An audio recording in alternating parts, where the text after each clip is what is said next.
Bonjour à tous et bienvenue dans VIP. C'est un visage bien connu du théâtre, du cinéma, de la télévision. En 1998, il avait été nominé au César du meilleur espoir masculin pour son rôle dans Train de vie, un film de Radu Mihailescu, je crois qu'on le dit comme ça, qui nous avait donné le concert, un magnifique concert quelques années plus tard. Il a tourné avec les plus grands, Alain Chabat, Michel Hazanavicius, Stéphane Brisé, Woody Allen, même assez récemment. Nous avons le grand plaisir de le recevoir dans VIP à l'occasion d'une pièce de théâtre qu'il donne au théâtre Édouard VII, La Récompense. Lionel Abelanski, bonjour. Bonjour. Grande première dans cette émission. Je suis ravi. On est sacrément content de vous votre recevoir. invitation, moi aussi. Surtout que j'ai tellement ri en regardant la pièce. On va démarrer par là. Ça tombe bien. C'est fait pour Plutôt. Oh, pas que rire d'ailleurs, hein. Ça fait réfléchir aussi. Moi j'aime bien les pièces qui, comme La Récompense, démarrent sur un argument, on se dit tiens c'est un peu léger, et puis bien sûr que c'est léger. Sauf que derrière il y a des thèmes philosophiques qui arrivent, on va en parler, puis après on parlera de votre parcours et de votre vie bien sûr. Avec plaisir. La Récompense, ça se joue actuellement au théâtre Édouard VII, à Paris, très beau théâtre, sur cette très belle pièce. C'est le plus beau. D'accord, très bien. Moi, je ne veux pas vexer les pas autres, chauvin. hein, mais ça fait 3 fois en un an que je joue là-bas et je suis très très heureux. Et puis La Récompense, c'est la meilleure pièce. En ce moment, c'est la meilleure Et Gérard pièce. Sibléra, c'est le meilleur auteur. C'est Et l'auteur de Bernard l'année. Murat, c'est le meilleur metteur en scène. Je suis sûr. D'accord. On va citer alors tous les gens avec qui vous jouez, parce qu'il y a une belle brochette de comédiens. Daniel Russo, déjà. Qui est un comédien formidable. Ouais, j'ai vu plein de fois au théâtre et j'avais vu dans L'être ou pas aussi l'an dernier avec Pierre Arditi. Il était bouleversant. Je l'ai vu dans Sans rancune aussi, j'adore. Et j'étais super heureux de jouer avec lui. Je suis super heureux. Et c'est un partenaire vraiment fantastique. On sent que la troupe s'entend bien. Alors je vais citer aussi Anne Jacquemin, Alison Paradis et Alice de Suan. Et puis donc vous, évidemment, qui tenez l'autre rôle masculin. Finalement, il n'y a que 2 hommes pour 3 on est femmes. très bien entourés avec 3 comédiennes formidables. Et qui sont magnifiques en plus. Oui, en même temps. Alors, La Récompense, qui porte très bien son titre, raconte l'histoire d'un grand professeur d'histoire, un médiéviste très exactement, et ce n'est pas un petit détail pour la pièce, un médiéviste qui va recevoir un prix incroyable, un prix international d'histoire, le plus grand prix qui soit. Et mais quelle chance! Il a une chance incroyable, sauf que ça l'angoisse complètement. Il est terrorisé en fait. Il est terrorisé ça parce c'est que Russo qui joue ça. Hein, en regardant le palmarès, c'est-à-dire les précédents gagnants de ce prix, il se rend compte qu'ils sont tous morts dans l'année qui précédait la remise du prix. Voilà, l'année qui suivait la remise du prix. Et donc, il est persuadé qu'il va mourir. Voilà. Et il se retrouve avec sa famille, donc avec son frère, sa belle-sœur. Son frère, c'est vous, voilà. Lucas. Et en fait, on se rend vite compte qu'il y a eu un problème dans cette famille. C'est-à-dire qu'il y a quelques années, il a eu une brève aventure avec sa belle-sœur, qui est ma femme. Et qui est jouée donc par Anne Jacquemin. Et elle a envie de changer de vie à ce moment-là. Et elle a envie de tout balancer. Et lui culpabilise évidemment beaucoup. Et lui est tiraillé par ça. Donc il est assommé par cette révélation. Il est persuadé qu'il va mourir. Donc il est complètement down. Et d'un seul coup, il faut qu'il arrive à gérer sa belle-sœur, et il est tiraillé entre son frère et tout ça. Et donc ça crée des situations assez cocasses. Le théâtre, c'est la crise. S'il n'y a pas crise, il n'y a pas théâtre. Ouais, nous sommes bien d'accord, Lionel. C'est un peu de la discussion, sinon. Sinon, on tourne vite en Si, ça peut, c'est un autre théâtre. Mais c'est-à-dire que si, pour créer du rire, il faut qu'il y ait des accidents. Alors ça, du rire, ça vous savez en créer, parce qu'il y a vraiment un sens de la réplique dans cette pièce, un sens de la formule qui fait mouche à chaque fois. Et moi, je suis allée un soir, le théâtre était vraiment plein à craquer. Je pense que le bouche à oreille doit bien fonctionner aussi, parce que les répliques, à chaque fois, elles tuent. Oui, ça part bien, c'est formidablement bien dialogué, les situations sont fortes, quoi, et chaque fois, c'est des tableaux et on rentre très vite dedans. Et il y a le rythme aussi, ça c'est très important, le rythme au théâtre. Et ça, Bernard Murat, c'est un esthète là-dessus. C'est-à-dire qu'il a ça en lui, quoi. C'est un acteur au départ. Oui, tout à fait. Et puis, il a monté des fédos, des guiteries, des labiches. Et il nous lâche pas, quoi. S'il y a un truc qui est dérythmé et tout, il le sent tout de suite. Mais c'est vraiment lui, quoi. Et donc, on a fait un formidable travail là-dessus grâce aux acteurs, parce qu'il y a des très très bons acteurs, je ne parle pas pour moi, mais je parle de mes collègues qui sont extrêmement sincères, drôles et un peu barrés même. Mais qui vous font grandir, parce que finalement, quand on a du métier comme vous avez quand même une sacrée carrière derrière vous, on continue de se faire grandir les uns les autres, oui, moi, j'apprends de beaucoup. se nourrir. Là, j'apprends beaucoup. Alors, avec Bernard Murat, vraiment, ça fait trois spectacles, là, et j'ai... il fait découvrir des choses, et puis de jouer avec Daniel Russo aussi, qui est un petit peu plus âgé que moi, mais qui a vraiment une grande expérience de la comédie. On apprend, et puis, mais on se trompe tous. Pourtant, la comédie, ça vous connaît quand même. Vous mais avez beaucoup vu dans des comédies. Oui, mais on a... Pas uniquement, on en reparlera, mais on vous a beaucoup vu dans des comédies. Mais il y a un truc qui est un peu... je pense qu'il nous échappe. Au départ, il y a une envie de vraiment faire de la comédie. J'avais vraiment envie de faire ça. J'avais envie de faire d'autres choses aussi. Mais il y a un truc assez injuste. C'est un truc... qu'on appelle l'emploi. Oui, l'emploi, oui. Vous définiriez comment, Lionel Ebelanski, votre emploi? Vous diriez quoi, vous? Qu'est-ce qu'on vous a beaucoup renvoyé dans la figure, quelque part? J'étais un peu ahuri. Oui, c'est ça. Ça m'a un peu énervé, ça aussi. Le bon copain? Ouais, ça, je l'ai fait pas mal, le bon copain. Du coup, j'ai un peu arrêté de le faire. Mais si je trouve des bons copains, bien écrits, qui sont vraiment... On ne va pas s'interdire non plus. Non. Mais à un moment, j'étais un peu... J'en ai marre de faire le pote du héros, qui est un peu à la ramasse et que... Des fois un peu simple aussi. Voilà, alors, si c'est très bien écrit, c'est super agréable à faire, mais parfois c'était un peu moins bien que ce que j'avais déjà fait. Donc je ne faisais pas tout le temps. Ce que je vous propose, Lionel, c'est de regarder la bande-annonce du spectacle, parce que nous, vous le connaissez par cœur, moi je l'ai vu, c'est bien gentil de titiller nos téléspectateurs, mais au bout d'un moment, il faut quand même leur donner quelque chose à manger, à voir. Sûr, on est d'accord. Sûr. Alors, la récompense actuellement au théâtre Édouard VII, voilà ce que ça donne en quelques images. J'ai écrit un livre sur l'écroulement du chœur de la cathédrale Saint-Pierre de Beauvais ou la fin de l'ère gothique. Et ça va s'appeler comment? L'écroulement du chœur de la cathédrale de Beauvais ou la fin de l'ère gothique. Et ça parle de quoi? De l'écroulement du chœur de la cathédrale de Beauvais et de la fin de l'ère gothique. Il faut que je te parle. Toi aussi. Tu as dit à Lucas que tu avais eu un amant? Oui. Mais qu'est-ce qui te prend? Mais t'es folle! Oh, mais je lui ai pas encore dit que c'était toi. C'est nous qui devrions l'écrire, ce livre. Ouais. Et à la fin, ils sont devant la cathédrale et ils viennent d'échapper in extremis à la mort. Ils se serrent dans les bras l'un de l'autre. Tu sais, Frédégonde, je me demande si ce drame ne va pas marquer la fin de l'ère gothique. Excuse-moi de te dire ça, mais t'as pas la tête d'un type qui a reçu The récompense. Je ne suis pas heureux du tout. Mais qu'est-ce qui se passe? J'ai regardé la liste des lauréats du prix. Ils sont tous morts. Alors, Lucas, le pendu, il dit oui. Il dit oui. Non, il dit rien, il bouge pas. Ah si, c'est très net là. Là, il dit oui, là. C'est plateau, l'amant. L'amant, c'est plateau. Ouais, c'est plateau. Mais je sais pas, il bouge pas. C'est peut-être plateau. Salopard de plateau. Non, on ne sait pas si c'est plateau. Mais c'est plateau ou c'est pas plateau? Mais il ne sait pas si c'est plateau. Mais bien sûr que c'est plateau. Mais dis-le. Voilà, honnêtement, il n'y a qu'un mot qui me vient, c'est réjouissant. Ah, bah... Ça vous va comme adjectif? Ouais. Et nous, on a eu énormément de joie aussi à venir le soir et à jouer cette pièce ensemble. Alors c'est drôle parce que vous me disiez, ces images ont été tournées il y a une semaine et c'est déjà plus la même énergie. Vous les regardiez là en me disant, c'est déjà plus la même énergie, c'est fou. Ouais, on est déjà, Parce que on se lâche un peu plus, quoi. C'était le début, donc on cherchait et tout. Et le public nous raconte un peu la pièce aussi, la pièce qu'on est en train de jouer. C'est-à-dire qu'il y a des choses qu'on n'osait peut-être pas vraiment au début. Et puis, et vraiment, le public parfois nous fait comprendre des choses, ça me fait rire parce que on dit des choses et d'un seul coup, c'est comme si ça prenait un autre sens par la réaction du public.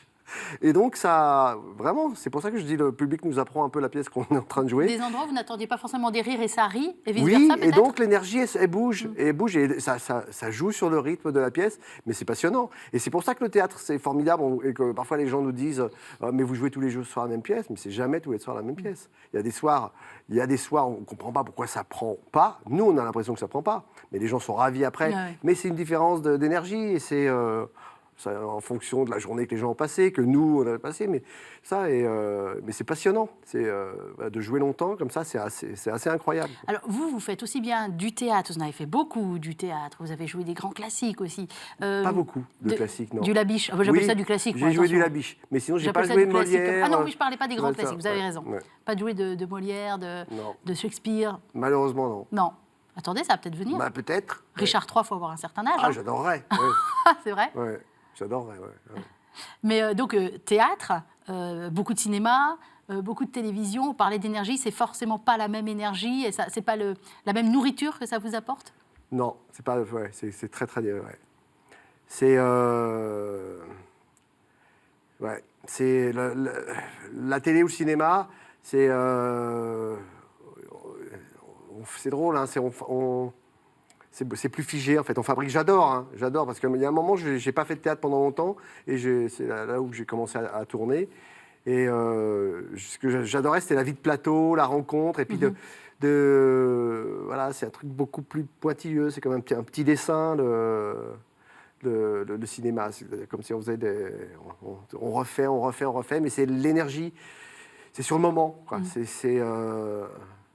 Parfois, il y a des scènes, on n'arrive pas à apprendre le texte parce que les répliques vont un peu dans tous les sens, et puis ça se fait avec les gens, ça se fait au moment où on tourne, quoi. Et, voilà, et le théâtre, c'est complètement, je trouve, autre chose, et c'est que ces répétitions, quand j'étais plus jeune, c'était pénible en fait. C'était vraiment les répétitions. Le fait d'aller à la répétition, ça m'était pénible. Une fois que j'y étais, ça allait. Mais j'avais tellement... L'exigence de la répétition. Ouais. Mais c'est tellement important. C'est tellement voilà, c'est là qu'on apprend glisse son du métier, ciment non? dans la terre. Enfin, vraiment, Ah, oui. on fait des fondations. On glisse du ciment. On coule du ciment. C'est vraiment des fondations. Et une fois qu'on a ces fondations, c'est là qu'on commence à pouvoir avoir de la liberté, quoi. De tous les rôles que vous avez pu jouer, là je vais me concentrer sur le cinéma, il y en a un particulièrement qui vous a nourri ou qui vous accompagne encore, de rôle ou de personnage? Oui, il y en a un. C'est lequel? C'est Train de vie. Ah oui, celui pour lequel vous aviez été nommé Ouais, au en fait, César. c'est le plus grand rôle que j'ai eu au cinéma. Et au-delà, et en plus, c'est vraiment voisin de l'histoire de ma famille. Et puis la façon dont Radu Mihailanu, vous l'aviez bien dit tout à l'heure. Ouais, je suis toujours très bien. hésitante sur ce genre de nom. C'est parfait. Ouais. Avait traité ça. Moi, ça correspondait un peu à ma façon de voir les choses. C'est-à-dire, et puis c'est un peu un humour très, très yiddish. Et un jour, quelqu'un m'avait dit l'espèce de rire de la potence. Je trouvais ça. Le rire de la C'était potence. Richard Dembo qui m'avait, avant qu'il meure, en fait, il m'avait proposé un film. Et puis il me racontait, puis il me parlait d'une scène et où on finissait dans une espèce de grande baignoire géante. Et il me dit, t'as pas peur de l'eau? Il fait, non. Je lui dis, c'est la dernière scène du film? Il fait, oui. Je fais, ah oui, d'accord, on tourne et comme ça, à la fin, tu nous noies. Il me fait, oh là là, t'as l'humour de la potence, toi. Et en fait, c'est vrai, c'est-à-dire le fait de rire de tout, mais de rire de son... où Radu, il disait aussi de rire avec des larmes, en fait, de rire ou de pleurer en riant, en fait. C'était le rire un peu ça. Un peu de l'histoire juive Ouais, aussi. on va en parler puisque vous allez sur ce terrain-là, Lionel Abelanski. Il y a ce film-là, mais c'est pas le seul. Il y a Zone Libre aussi. Il y a Zone Libre aussi, et voilà. Ouais. Qui sont les deux films qui peut-être vous ont le plus marqué et parlé parce que... J'avais pas le même investissement, même si je me disais pas, il faut que je faisais pas un truc historique. Enfin, j'ai pas une mission, c'est ça que je veux dire. J'avais pas de mission, mais pour moi c'était hyper important. Et puis le regard de ma famille par rapport à ces deux films, c'était. Il faut la raconter un peu l'histoire de important. votre famille parce que c'est pour Train de vie, vous aviez tatoué, pas en vrai. Non, c'est-à-dire qu'à la fois, parce mis que moi, sur votre bras, donc ma famille, le numéro de déporté d'Auschwitz de votre oncle. De mon oncle qui était encore vivant à l'époque. Parce qu'à la fin de Train de vie, maintenant on peut raconter la fin oui, ça commence à dater. Ça commence à dater, oui. même pour et puis les gens, ça donne un peu aux gens envie de le voir. Mon personnage finit dans un camp de concentration et on le comprend juste par son numéro. Et voilà, donc j'ai appelé mon oncle et je lui ai dit, est-ce que ça t'ennuie si je prends ton numéro, me mettre sur le bras? Et non, ça l'avait beaucoup, beaucoup touché. En plus, il en parlait pas du tout, lui, à l'époque. Il a commencé à en parler de son expérience, entre guillemets, traumatisme. De son traumatisme à Auschwitz, avec la Fondation Spielberg. Et voilà, non, ça l'avait beaucoup touché. Racontez-nous, qu'on sache un petit peu, qu'on remonte un petit peu l'histoire avec vous, l'histoire de votre famille. Votre papa, lui, il était en France. Hein. Mon père était né en France. Ma grand-mère était polonaise, mon grand-père était biélorusse. Ils se sont connus en France entre les deux guerres. Mon grand-père est mort avant la Première Guerre mondiale, il avait 7 enfants. Et donc la guerre a éclaté. Et ma grand-mère a envoyé les 3 petits se cacher. Il y avait une fondation qui s'appelait la Fondation COP dans le 19e arrondissement qui cachait les enfants juifs. Dont votre père, donc Dont mon père et ses deux frères. Les 2 de ses frères, oui. Ils ont été cachés dans la Sarthe, dans des familles, dans des villages voisins. Et ma grand-mère est partie se cacher avec ses 2 filles aînées. Et il y avait le frère aîné de mon père qui a été déporté très tôt, et un autre qui avait fait la guerre avec la Légion étrangère parce que c'était le fils d'un premier mariage de ma Donc les 2 grand-mère, grands, quoi.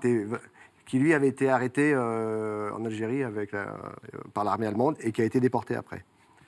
Et voilà. Et donc, Les 2 sont voilà. revenus? Mon oncle Simon, qui a été déporté, est revenu.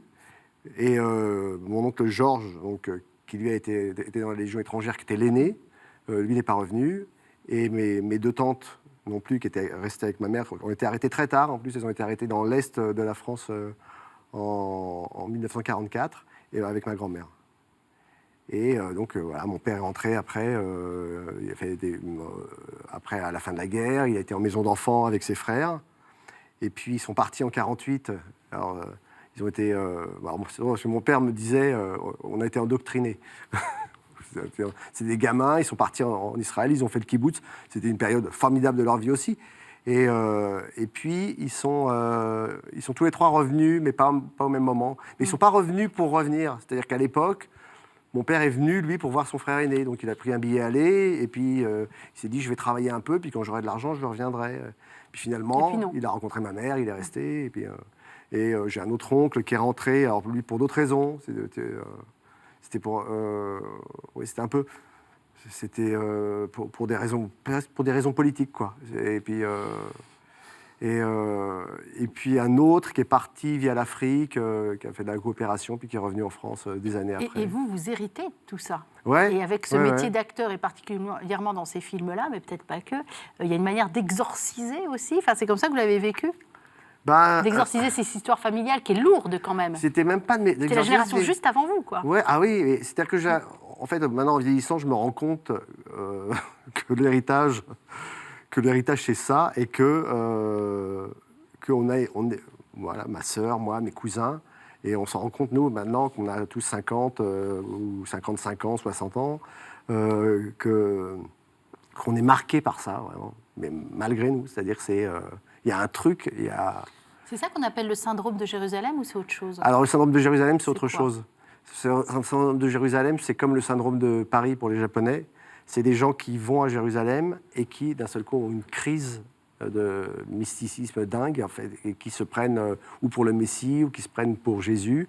Et voilà. Et il y a un service à l'hôpital de Jérusalem qui traite ça. Et donc ça, c'est assez différent.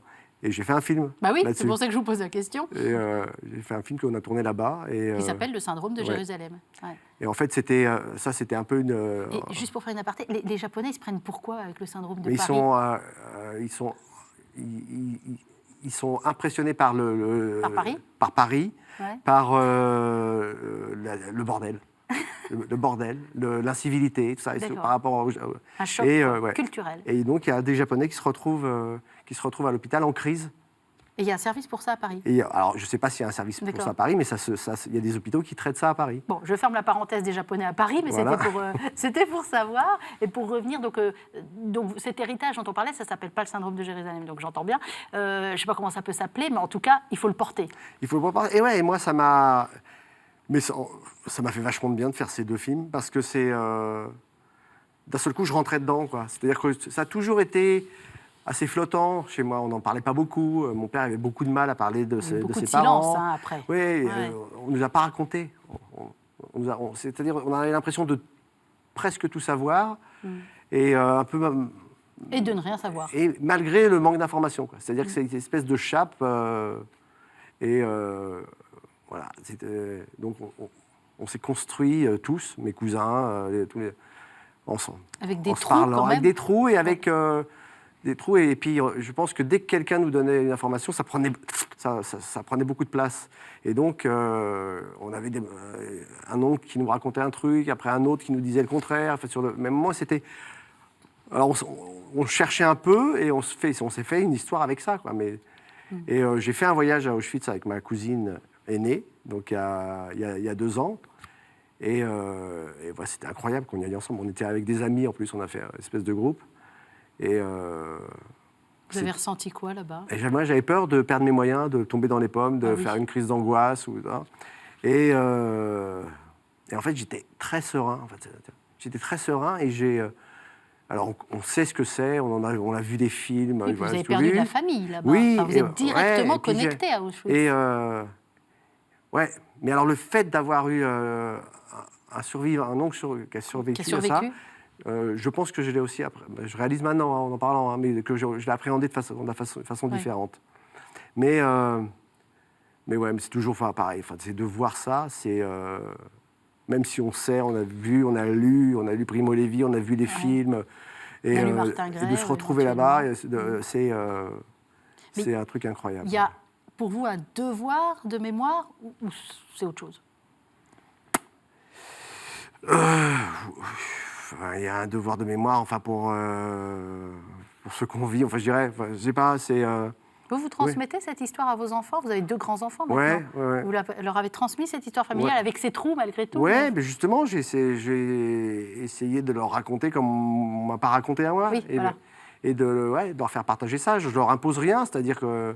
Mais je crois que c'était un peu inévitable. C'est-à-dire peut-être que la transmission, elle saute une génération, parce qu'il y a une génération qui a plus envie de parler, ou parce qu'à un moment, on ne les écoutait pas, ou parce que on les croyait pas. On a eu envie qu'ils se taisent, hein, ces gens-là. On avait envie qu'ils se taisent, et eux n'avaient pas envie d'en parler. Enfin, en tout cas, chez moi, c'était comme ça. Il y avait de la pudeur. Hein. Il y avait de la pudeur. Le thème de la mort... C'est clairement le thème, même si la pièce est extrêmement drôle, mais c'est le thème qui traverse la récompense, mine de rien. Il y a une vraie angoisse de la mort. Vous l'avez, cette angoisse? Je vous assure que l'émission sera plus légère après, hein, Lionel. Bon, ça va, mais je l'ai eu. Ah bon? Ouais. Je l'ai eu, alors c'est drôle, j'ai même eu ça sur scène. J'ai eu, il y a quelques années, 4-5 ans, je parlais de crise d'angoisse tout à l'heure à Auschwitz, parce que j'avais expérimenté la crise d'angoisse. Coutumier du fait. Sur scène, j'ai failli... Crise de tachycardie ou ce genre de choses? Non, c'est-à-dire une espèce de point, et ça prend des proportions. Et il y a eu une représentation où j'avais du mal à tenir debout, donc je m'asseyais. Les spectateurs n'ont rien vu, hein. Mes partenaires, oui. Oui, c'est-à-dire que j'essayais de me lever et je me rasseyais. La pièce s'appelait La Méthode. C'était un entretien d'embauche. Et j'ai passé tout l'entretien assis. Presque 80% de la pièce assis. Et puis je ne pouvais pas sortir parce que c'était un entretien d'embauche assez particulier. Si quelqu'un sortait, il était éliminé. Donc la pièce était finie. Et j'ai réussi à aller au bout. Et voilà, j'ai travaillé là-dessus. Hein, maintenant, ça ne m'arrive plus. Mais ça m'a fait 3-4 fois comme ça. Et j'étais persuadé que j'allais mourir. Que j'allais mourir sur scène. Mais impossible de se raisonner, alors que je dis non, c'est le cœur. C'est le cœur, j'ai un truc. Ouais. Et ça, vous avez réfléchi justement de ça. Enfin, après, c'est l'histoire des... Alors je sais d'où ça vient aussi. Je sais d'où ça vient. C'est que mon père, à 50 ans, avait fait un infarctus, que je savais que j'avais un peu de cholestérol, et qu'on m'a un peu mis l'œil là-dessus en me disant faut que tu fasses attention, c'est héréditaire et tout. Voilà, donc même si je disais je fais attention, ça va. Et ça reste un petit peu... Ah, ça fait du bien d'entendre que les acteurs sont des gens normaux et comme nous et que vous avez les mêmes problèmes que nous, c'est formidable. On le sait, et en même temps on a toujours tendance évidemment à vous imaginer dans des vies qui vont toujours bien, merveilleuses, etc. Ah non, tout est normal. Non, tout est normal. Moi, tout est normal. Tout va bien. On parlait de la religion juive, qui est votre religion familiale, mais est-ce que c'est une foi vivante chez vous? Non, parce que... Alors déjà, moi je ne suis pas vraiment juif, puisque ma mère n'est pas juive. Ma mère oui, est athée. et ça se transmet par les femmes. Ça se transmet par la mère. Et donc... Ah, mais vos filles, elles ont fait leur bat mitzvah? Oui, parce que ma femme est juive. Ah Vous n'avez pas pu vous empêcher? Je n'ai pas fait exprès, mais ça s'est fait. C'est quand même c'est donc un terreau culturel et malgré tout spirituel ou pas? Mais pas trop spirituel. Ça m'intéresse. Ça m'intéresse de savoir ce que ça raconte. Mais mais voilà, je reste en dehors. Je reste en dehors, mais je respecte complètement. Et alors, j'ai une fille qui, à un moment, s'y est mis. Enfin, c'est-à-dire, mes beaux-parents et ma femme sont des juifs, mais c'est libéraux. Donc C'est quoi un juif libéral? Eh ben, c'est-à-dire que dans les synagogues, normalement, les hommes et les femmes sont séparés. Oui, Là, oui. ils sont Ensemble, d'accord. Il y a des femmes rabbins. Il y a, bon, voilà. Donc on ça peut évolue dire un peu plus progressiste, quoi. Ouais, c'est plus D'accord. progressiste. Ok, ouais. ok. Et puis ils sont traditionnalistes, quoi. On fait les fêtes, mais on fait les fêtes, voilà, comme on se réunit Donc, pour manger, mais on fait les fêtes, deux, 3 fêtes par an. Culturel, Mais du vous côté de n'allez ma pas femme. vous nourrir vers les lectures, notamment, vous n'allez pas... Non, je lis lire les la jours de Torah fête parce qu'il y Ah, a les jours de fête. dans la famille de ma femme, il y a des gens qui lisent et donc Et puis dès qu'il y a un comédien, ça lui tombe dessus. on me demande de lire parfois parce qu'on lit en français aussi parce que normalement on fait pas ça. Normalement, là on lit un peu en hébreu et un peu en français. Comme ça tout le monde comprend un peu ce qui se passe. On peut en discuter un peu après. D'accord. Oui, donc c'est une nourriture culturelle, mais pas une nourriture spirituelle. Du Ouais, moins, absolument. Et Ouais, vous ouais. avez une quête spirituelle ou pas du tout? Même si ça va vers d'autres croyances, d'autres religions Non. Non. Non. C'est pas encore Non. venu, ça Ma viendra peut-être. religion, c'est le théâtre, en fait. Je trouve que c'est vraiment... est-ce qu'on a des espèces de petites croyances par rapport à ça, des espèces de petits rituels.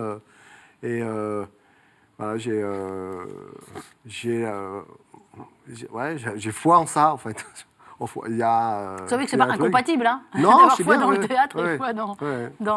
toujours. Mais alors, la grande question, Dieu existe, vous répondez quoi, vous? Je sais pas. D'accord. Je ne sais pas, très ouvert, alors. Non, voilà, j'ai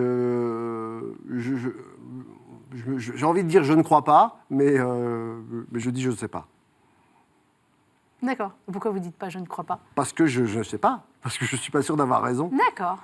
ou d'avoir tort. Donc c'est la religion du doute. Voilà. Très bien. C'est drôle ce que vous disiez, Lionel Abelansky, sur les croyances, parce que c'est aussi un deuxième thème qui traverse la pièce La Récompense. Il y a la mort, bien sûr, et puis il y a la croyance. C'est quand même fou de se dire que le personnage joué par Russo, qui est une éminence en histoire, etc., d'un seul coup s'en tient à une espèce de superstition où tous les récipiendaires du fameux prix international d'histoire meurent tous dans l'année qui suit le prix.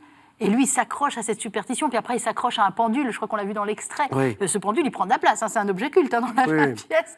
Il prend de la place. Enfin, comment une éminence pareille peut s'attacher à des choses si dérisoires, on se dit. Et en même temps, ça pourrait être inquiétant si on était à sa place. C'est-à-dire qu'on vous dit, tu vas avoir ça, et tous ceux qui l'ont eu sont morts. On vous remet un prix international de cinéma, d'acting, peu importe, et ils sont tous morts, vous le recevez ou pas? Je pense que je peux être dans son état, quoi. Mais je dis Ouais. non, je veux pas. Là, il ne peut pas le refuser. Là, il n'a pas le droit de refuser ce prix. Oui, c'est ça. Si on Parce n'y a qu'il plus de déjà pièces. eu. Aussi. Déjà, à la base, il n'y a plus de pièces. Mais un prix, voilà, un prix international de cinéma où on a le droit de le refuser. Je disais tout à l'heure, un peu plus en amont dans l'émission, que souvent, vous avez vu dans des rôles de gentils. Mais vous avez eu un vrai rôle de méchant dans J'en ai eu Bâche. quelques-uns. Dans Bâche, ouais. C'était au studio des Champs-Élysées, il y a déjà quelques années. Ouais. Là, c'était un vrai rôle de pas gentil du tout. Ouais. Et c'est une pièce formidable. C'était des monologues. Ouais. C'était une pièce de Denis de la Butte. Et en fait, c'est des gens qui, en quelques secondes, sont devenus des criminels. Mais Alors, rien en ne les l'occurrence, il avait prédisposait tué à ça. son fils. Hein. Lui, il avait il avait laissé mourir son fils, qui s'étouffait dans un lit. Oui, vous l'avez tué son fils. Parce que d'un seul coup, il s'était dit, il avait des problèmes à son boulot, il allait y avoir une charrette et des gens qui allaient être licenciés. Et il s'est dit, s'il m'arrive un drame, ils ne vont pas me virer au bureau. C'est horrible. Et c'est horrible d'imaginer ça. Et c'était tellement bien construit. Mais c'est la première fois, je me rappelle à la fin, je sortais de scène, mais par la salle, où les gens m'insultaient. Mais c'était...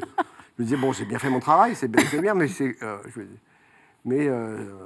c'était horrible. C'est en 2003, j'étais en train de vérifier la date. Mais on n'a pas joué très longtemps parce que c'était trop dur. Oui, je sais que vous n'avez pas joué longtemps. Mais je voulais m'arrêter particulièrement sur ce rôle-là parce que c'était vraiment très dur. Et moi, ça me pose des questions. Quand, comme comédien, on s'investit dans un rôle, donc un personnage, donc on essaye de comprendre ses motivations. Parfois même, on va compatir avec des criminels horribles. Oh, mais ça poisse pas sur vous, ce genre de personnage. Vous n'avez pas envie de le rejeter loin de vous. Vous voyez ce que je veux dire? Mais Vous arrivez à mettre un écran? Bah ouais, on est obligé en fait. je veux pas faire. Tous les comédiens n'y arrivent pas. Il y en a qui se font vraiment attaquer par leur c'est rôle, grave hein. là. Alors. D'accord. Là, il faut travailler ailleurs. En fait, non, je veux dire, il faut Faire autre chose. Ouais, non, mais on est touché vraiment par les choses qu'on fait. On est investi, mais non, mais là, il n'y a pas de perversité. Hein, je veux dire, c'est. On n'essaye pas de comprendre son personnage. On essaye ou de trouver des choses parallèles pour nourrir ce qu'on va dire. Moi, je ne peux pas imaginer ça. On ne peut pas imaginer de devenir un criminel. Mais, Il paraît que c'est plus intéressant de jouer un méchant qu'un gentil. Ah oui, bah oui. D'accord. Oui. Et puis j'en ai fait un autre à la télé, là, mais qui était un peu, pour le coup aussi, là, un peu méchant malgré lui, là, avec Harlan Coben aussi. On va en parler, ouais. Dans Une chance de trop. Mais... non, mais c'est... mais de toute façon, des personnages forts, des personnages marquants, c'est formidable. Parce qu'il y a énormément de matière. Donc voilà, on réfléchit, on cherche, on pense sur la nature humaine. Et on essaye on essaye de trouver des liens pour pouvoir raconter cette histoire. C'est que... Moi, en plus, je me rappelle, j'ai appris ce texte... parce que, Le texte de Bach. Le texte de Bach... Je l'ai appris un hiver et je gardais mes enfants qui faisaient la sieste. Et en fait, la pièce se passe à ce moment-là. C'est-à-dire que pendant que son bébé fait la sieste, il est tout seul, il le garde, puis d'un seul coup, il l'entend s'étouffer. Et il ne réagit pas. Et il réagit pas. Et je me disais, bon, c'était l'ironie du sort, ça me faisait rire. Quoi. Je me disais, je suis en train d'apprendre ça, il y a mes filles qui font la sieste dans la chambre d'à côté. Ça me met des frissons partout. Mais on a forcément un peu de distance par rapport à ça. Et puis surtout, il fallait que ce type soit normal, quoi. Que ce soit non, mais de là, vous faire insulter à la sortie de la pièce, je trouve ça assez génial. C'est que les gens n'ont plus la distance que vous avez, quoi. C'est assez incroyable. Alors, vous parliez d'Harlan Coben, et là, il y a 3 personnages dont je voudrais que nous parlions ensemble. Harlan Coben, pour ceux qui suivent VIP, qu'il est venu il y a quelques semaines à peine, ça a été une émission formidable, une rencontre géniale. Moi, j'ai adoré le bonhomme, cette espèce d'armoire à glace très grande, bien baraquée. Et il rentrait dans le cadre. Il a fallu élargir les cadres, ça a été très compliqué, tu n'es pas dans le fauteuil. Non, physiquement, c'est un sacré bonhomme. Et à côté de ça, c'est de la douceur, de la gentillesse. Ouais. Et Harlan Coben, c'est quand même un des plus grands vendeurs de livres au monde de thrillers, quoi. Vous avez lu le dernier, non? Non, je ne l'ai pas lu. Home? Non, moi j'ai lu Home. Comment il s'appelle celui-là? Le dernier, le nom m'échappe. Je vais vous le redire après.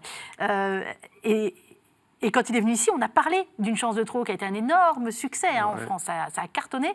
Et alors, ce qui est impressionnant, c'est qu'il s'investit. Lui, il vient sur les tournages. Il était vraiment très investi dans... Sur l'écriture, il était... Sur l'écriture dans le film. Sur l'écriture de la série. Donc, vous avez rencontré le bonhomme aussi. Ah oui. Et puis sur cette série, on a tous beaucoup travaillé. On a fait beaucoup de lectures avant. Et lui, il a suivi tout ça.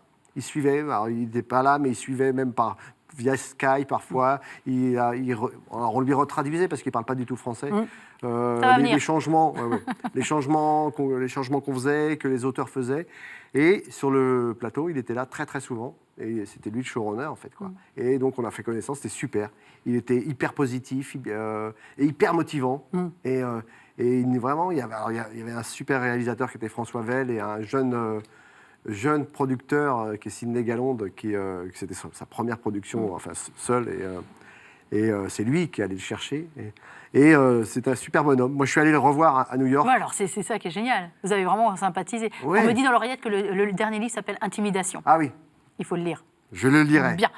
Donc vous êtes allé le voir à New York. Oui, il nous a dit. De toute façon, on avait déjà dîné plusieurs fois tous ensemble à Paris. Sûr. Et je suis arrivé à New York avec ma famille.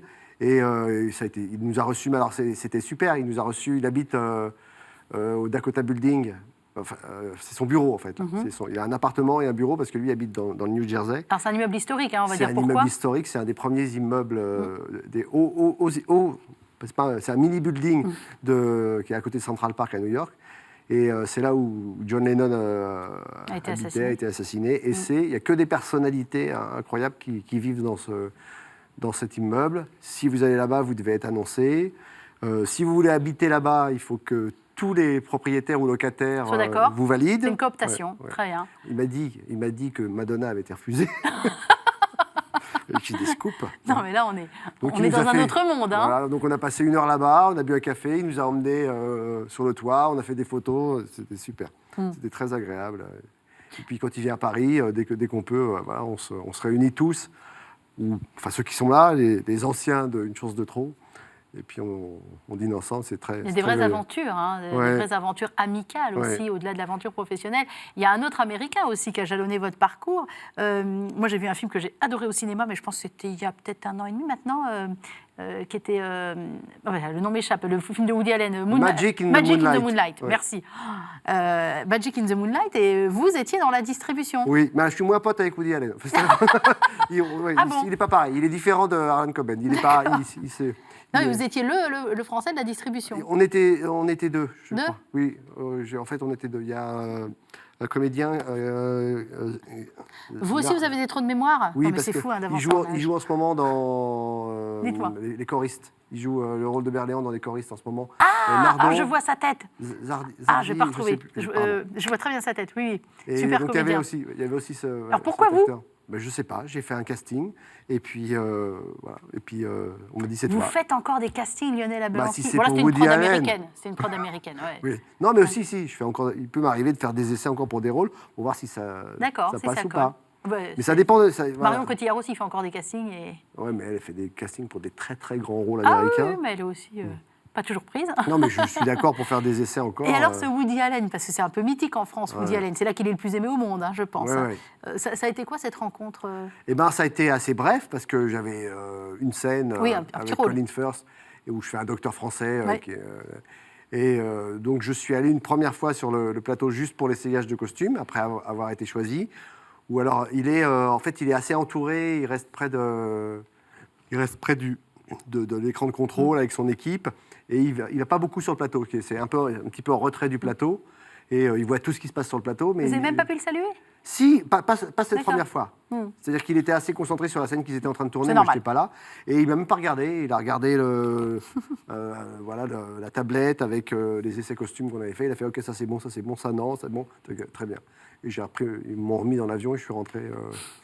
Et la deuxième fois, il est venu me saluer sur le plateau. Il me fait voilà, on va faire ça. Et donc, par rapport au texte, on a changé. Il voulait que je le fasse d'abord en français, ce qui n'était pas prévu au début. Ça a été... Et comme je voyais que je m'adressais à des gens qui ne comprenaient pas le français, je me mettais à leur parler en anglais. Et on a fait la scène, on a refait une deuxième fois, une troisième fois. Et ce n'est pas lui qui dirigeait au début, c'était Darius Khondji, qui est un très très grand chef opérateur.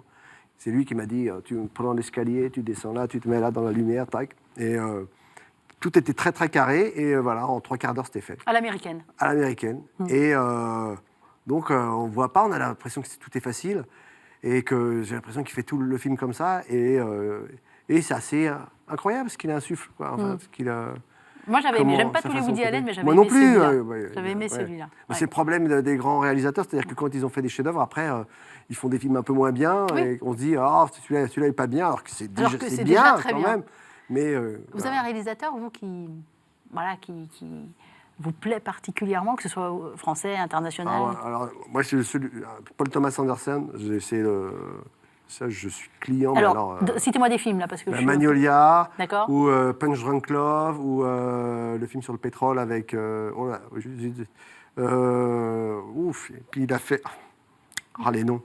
Ah, ouais, je suis pareil. Hein. Moi, les There Will noms- Be Blood. D'accord. Voilà. Ah oui, There Will Be Ouais. Blood. D'accord, oui, je vois ce que c'est. Et, Ouais. Et oui, c'est votre référence absolue. j'adore. J'adore sa façon de voir les choses, raconter les choses, comment il dirige les acteurs. C'est super. Et ça, diriger vous-même, c'est une idée qui a pu vous effleurer? Ouais, ça m'a effleuré. Mettre... Je l'ai fait. Ça a juste effleuré? Non, je l'ai fait. Mettre en scène, hein, que ce soit au théâtre, Ouais. au cinéma, à la télé? J'ai mis en scène, mais quand j'étais enfin, j'étais plus en cours, parce qu'après le cours Florent, j'étais au cours Florent, et après j'ai été prof. Et je suis resté quelques années, et un jour, François Florent m'a dit, est-ce que tu veux monter un spectacle? Tu prends les élèves que tu veux. Et donc j'ai pris donc des troisième années ou des classes libres de l'époque, et j'avais une bonne distribution, j'avais Édouard Baird, j'avais... Qui vous a fait tourner, qui m'a Édouard fait jouer, Baird? avec qui j'ai joué au théâtre. Oui, ouais. bien Marina sûr. Foïs, Ah oui. Joseph Malherbe, je ne sais pas si vous voyez qui c'est, Marie Adam, Oui, je- Marie Adam. Natacha Lindinger, Marie Adam, c'est la fille de Brigitte Fossey. ouais, Voilà, c'est ça. qui est une très bonne comédienne. Voilà. Natacha Lindinger aussi, Ouais. qui travaille toujours aujourd'hui. Et donc, on avait fait une pièce de Tom Stoppard. Ah, mais ça, c'est tout au début de votre carrière, ça. Ouais, mais, Et depuis, avec la maturité que vous avez, l'expérience que vous n'avez pas envie de prendre quelque chose en main C'est pas les mêmes métiers après. Hein. Non, c'est pas le même métier. Mm. Et puis, je crois que je suis pas assez patient. Et je suis pas assez patient. Je crois que et puis il faut que ça aille vite. Voilà, j'ai envie que ça aille vite. Et puis je m'approprie très bien les histoires des autres. Vous ressembliez à quoi, petit garçon? Vous étiez quel genre d'enfant, Lionel Abelansky? Ouais, j'essayais de faire le rigolo. Ah, déjà. J'avais envie de faire le rigolo. Show off, comme on Ouais. dit. Ouais. Mais pas de prendre toute la place. Voilà. Et pas de l'être tout le temps. Quoi. Mais voilà, j'avais envie qu'on m'aime bien. J'avais envie d'avoir C'était des quoi amis. votre vie d'enfant? C'était où? C'était alors, comment? Je suis né à Paris Ouais. et on est parti très vite en banlieue, d'abord à l'Aïe des Roses, dans la banlieue sud. Et vers 7-8 ans, je me suis retrouvé au Rincy, en Seine-Saint-Denis. Et ça, jusqu'à 17-18 ans, j'étais là-bas, donc j'ai fait ma scolarité là-bas. Avec des frères et sœurs? Avec une grande sœur. Avec une grande sœur. Ouais. D'accord. Et l'envie de jouer, à quel moment elle s'est affirmée vraiment? Elle s'est affirmée. Le moment où on dit papa, maman, cette fois-ci ce sera ça et pas autre chose.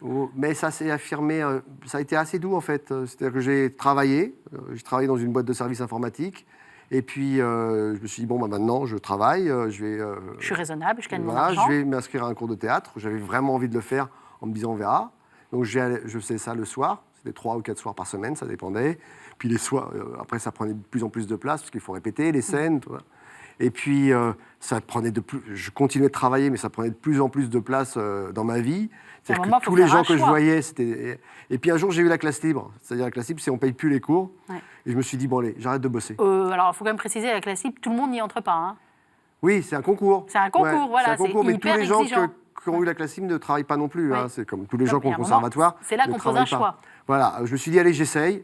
Là, j'y vais. C'était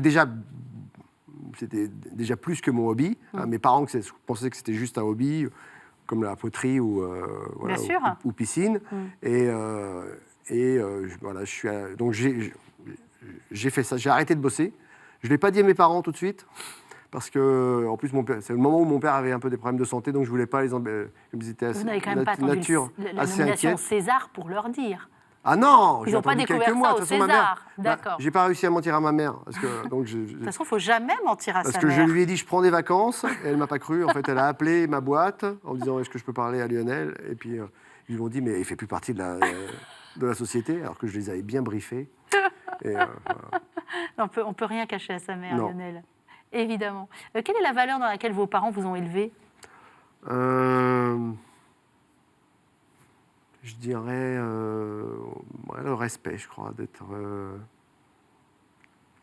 Ouais, et puis de ne pas faire de vagues, mais d'être honnête, honnêteté. Ouais. C'est pas la petite valeur. Vous n'êtes pas si honnête que ça, hein, parce que depuis le début de l'émission, vous cachez un coffre-fort sur ce siège. Bah oui, mais c'est pas... Moi, je le vois. les On peut mettre des téléspectateurs choses voient pas. dans un coffre-fort je qui ne sais sont pas. pas des choses à cacher. Mais je ne sais pas ce qu'il y a dans ce coffre-fort. Moi, je Ce sais sont des juste choses que j'ai envie de garder. qu'il y a une boîte secrète dans cette émission depuis le départ. Ouais, ouais. Ah, je me demande ce qu'il y a dedans. Vous voulez que j'aille la chercher? Ah bah ouais, il Voilà. faut aller la Alors chercher ça, là. Non mais c'est un coffre-fort, on est bien c'est un d'accord. petit coffre-fort. Je vais mettre mes lunettes parce qu'il y a un code secret Mais bien sûr, que je vais vous donner, que je n'ai jamais donné à personne. qui est 1, 2, mais 3, qui- 4, comme tous les codes non, secrets. Non. Et je sais plus pourquoi j'ai gardé ce code. Mais voilà, ça, je l'ai depuis toujours. Et je ne sais pas pourquoi je ne m'en suis pas séparé. Et en fait, en y réfléchissant, en choisissant cet objet tout à l'heure, je me suis dit que j'ai toujours un truc avec les coffres. Quand je vais dans un hôtel qui a un coffre, il y a j'ai une espèce de truc avec les coffres forts. Vous mettez quelque chose dedans parce qu'il y a un coffre. Ouais. Je me dis, tiens, C'est je vais ça. mettre. Je mets mon passeport, je mets mes trucs, et je mets mes cartes et tout. Et en fait, j'adorais les films, Les Égouts du paradis, tout ça, où on fracturait les coffres forts. Ou alors, il y avait aussi un film, je ne sais plus si c'est Prends l'oseille et tire-toi, avec Bertrand Blier, Jean Lefebvre, C'est un grand classique, ça où, aussi. où il passe par les toilettes de la gare Ouais, de je l'Est. vois la scène. Ouais, Je ça. vois la scène. Et voilà. Vous avez un Alors- truc avec les coffres. Vous savez que ça, c'est de la bombe pour un psy, ça. Hein. Ah ouais. Avec les coffres, les codes et les clés. Je vais retravailler là-dessus. Alors voilà, Alors, vous êtes en le train code de- là, je suis en train de le code, donc c'était C'est quoi le code? Vous avez dit que vous nous le donneriez. c'est hein. 392. 392, Mais, ok. Mais qu'est-ce qu'il y a à l'intérieur? il y a plein de trucs, depuis toujours. Donc ça, alors ça c'est assez récent. C'est, je ne sais pas si vous voyez. Lumière c'est- 2015. Non, c'est les C'est le Lumières Festival de 2015. C'est Thierry Frémaux qui m'a donné ça. Enfin, Festival c'est un cadeau, Lumière à Lyon. Festival Lumière.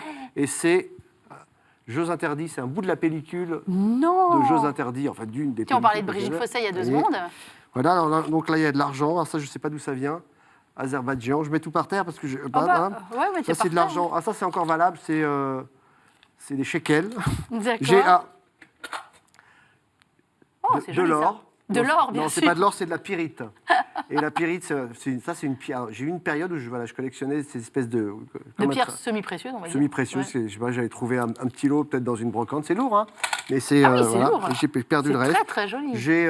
Ah, ça, ce sont des francs. Vous voyez. D'accord. C'est des francs. Vous êtes au courant que ça fait un petit moment que c'est plus en circulation? Ouais, je sais. Ça fait mais ça fait des souvenirs. Mais c'est votre boîte à Qu'on trésors, voit- c'est génial. Ouais. Voilà, j'ai des vieilles pièces. Alors là, j'ai des vieilles pièces trouées de... Ah ouais, la j'ai les République mêmes à la maison, moi.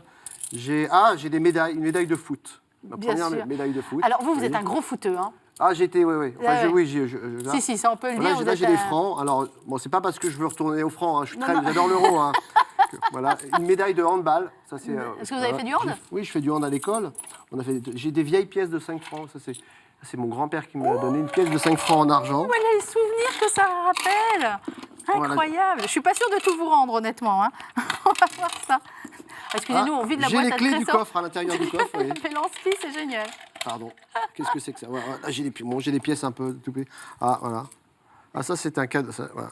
Comment ça s'appelle Je ne sais pas, ça s'appelle une non, image de attendez, montgolfière. je cherche le mot, c'est un anagramme, c'était mon nom, Ah, un palindrome. un palindrome. Voilà, il y a marqué Léon Belcanciel.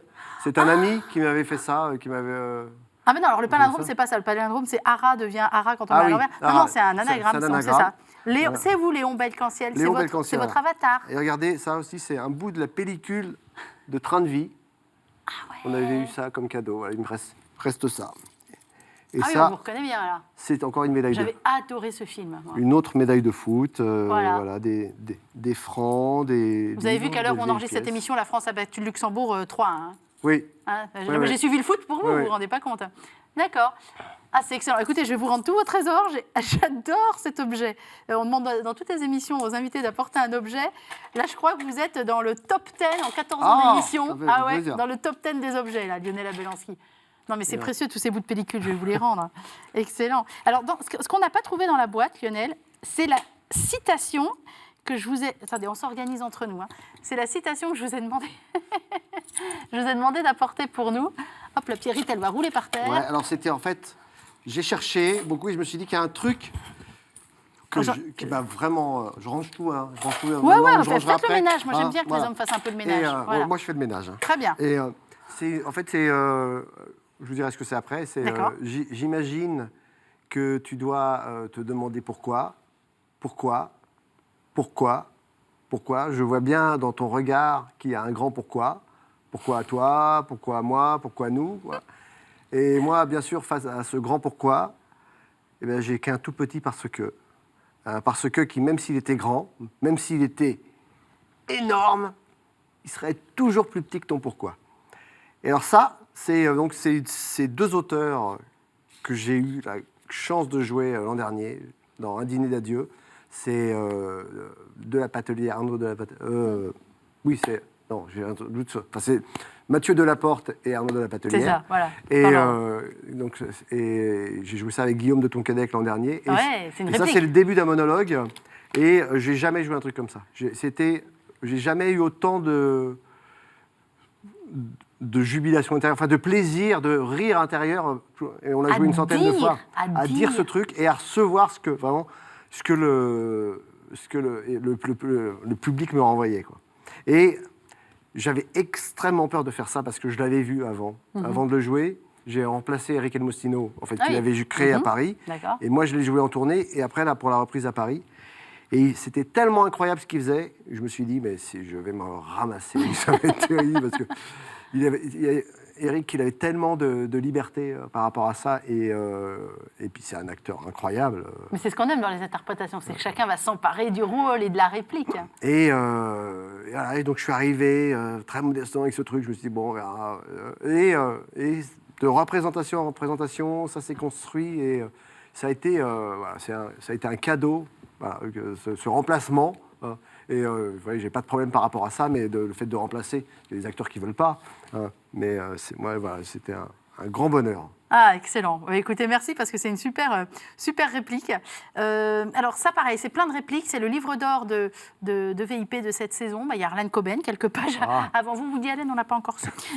Moi, je l'appellerai quand si un jour je vais à New York. Je n'ai pas son numéro, mais, non, mais moi non plus. Je demanderai à Harlan. Alors pendant ce temps-là, je vais rappeler. Voilà, vous vous concentrez, vous mettez vos lunettes, vous nous écrivez un petit mot. Je vous demanderai de le lire après. Écrivez bien, s'il vous plaît. J'écris très mal. J'écris encore comme un petit garçon. Mais je crois qu'on vous recrute sur ça, les invités de VIP. Oh. Vous écrivez tous très mal, mais de très jolies choses. La récompense, c'est au théâtre Édouard VII, et pour longtemps, hein, parce que ça vient de démarrer, donc ils vont faire toute la saison. Courez-y, c'est vraiment très drôle. Il y a des répliques. Alors, je vais vous en citer une qui m'a fait hurler de rire. Ce sera beaucoup mieux dit par Rousseau, je crois, ou c'était vous? Il a une haleine du XIIIe siècle et un physique de gargouille. Ouais. Elle est de vous, celle-là? Non, c'est Daniel Rousseau. C'était Rousseau. Voilà. La récompense, vous trouvez aussi le texte. Je tiens quand même à le préciser à l'avant-scène théâtre. C'est important de le dire parce que ce qui est intéressant... Mais non, vous écrivez. Oui, mais je suis... Moi, je fais la promo et vous écrivez, Lionel. Dans les textes, vous avez des interviews de Gérald Sibleras, donc l'auteur, de Bernard Murat, le metteur en scène. Et puis, voilà, on a tout le parcours aussi des comédiens. Et pendant ce temps-là, Lionel Abelansky nous écrit... Son petit... Mais il écrit très bien, qu'est-ce qu'il me raconte? Non, très bien. Harlan Coben, juste pour vous dire, avait écrit... comment il avait écrit ça? C'était très drôle et en américain. Je ne vais pas m'étaler sur ce livre d'or, je garde mes meilleures lignes pour mes livres. J'avais trouvé ça très, très drôle. Voilà. Alors, qu'est-ce que vous nous écrivez, Lionel? Merci, Emmanuel. J'essaie de lire à l'envers. Je suis très heureux d'avoir partagé ce moment avec vous. Ce fut trop court. Ah bah je suis bien d'accord. Revenez. À très vite. Ah oui, carrément. Voilà, petit autographe. Vous signez des autographes à la sortie du théâtre si les gens vous attendent? Ah oui, ouais. Ouais. Vous avez cette générosité-là. générosité-là. On fait beaucoup de selfies maintenant. Ah oui, bah oui, c'est vrai, c'est plus des autographes, c'est des selfies. De selfies, mais aussi encore les gens, c'est à peine s'ils vous regardent, s'ils vous disent bonjour, mais tout de suite, ils ont déjà le selfie. Oui, oui, ça c'est la nouvelle notoriété, c'est le selfie. Merci infiniment, Lionel Abelansky. On n'a pas vu le temps passer. C'est vrai? Ah ouais, carrément. Ah ouais, c'est fini. Ah ouais. Qu'est-ce qu'on vous souhaite pour la suite? Voilà, des nouveautés, d'harmonie, De l'harmonie, mais quel joli mot. De l'harmonie. Oui, ouais, l'harmonie c'est bien parce que ça veut dire que tout va bien pour tout le monde autour de vous, pour vous. La santé va bien, tout se passe. Et puis voilà, les gens qui vivent avec vous, autour de vous, font des belles choses, sont épanouis et tout. Et vous aussi. Ah bah, je vous le souhaite bien volontiers. Et je vous le souhaite aussi. De l'harmonie. Merci Lionel, au revoir.